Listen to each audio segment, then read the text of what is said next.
Hi there, I'm Pastor Brian, and it's time for Questions from Kids. Naomi from Lake Charles, Louisiana asks, When I give money to my church, where does it go?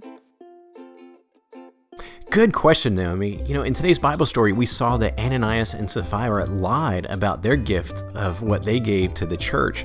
And so it causes that question, well, what does happen to the money that we give to church? But before I kind of talk about that for a minute or so, let me say this really clearly up front. God doesn't need our money. Everything is already His. So I don't want us to think that God is so needy that, we have to give Him our money or else He's going to be in a world of hurt. No, we give because it's good for us, and God invites us to join in with what He's doing in our church and around the world.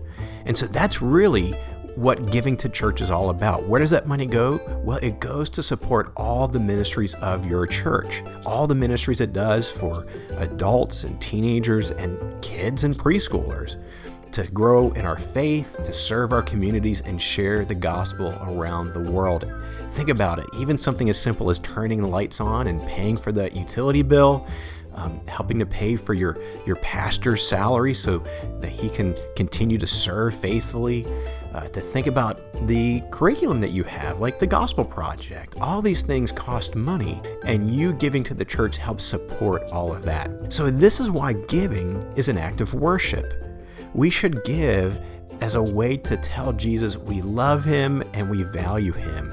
And that's why in the New Testament it says that we are to give cheerfully, generously, and even sacrificially, to give more than we may feel comfortable giving at times, because we're trusting that God will do better things with our money than we would. So we know that God can do great things through what we give. And even now, if you don't have much money, you can still give. Let me encourage you. You probably don't have a job, but you might get an allowance. So give of that allowance to the church. Or maybe you get birthday and Christmas money. Give some of that money to the church.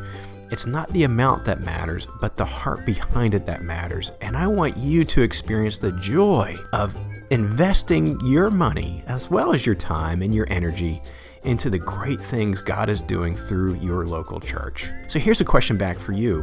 What is your attitude about giving your time or your money, and why?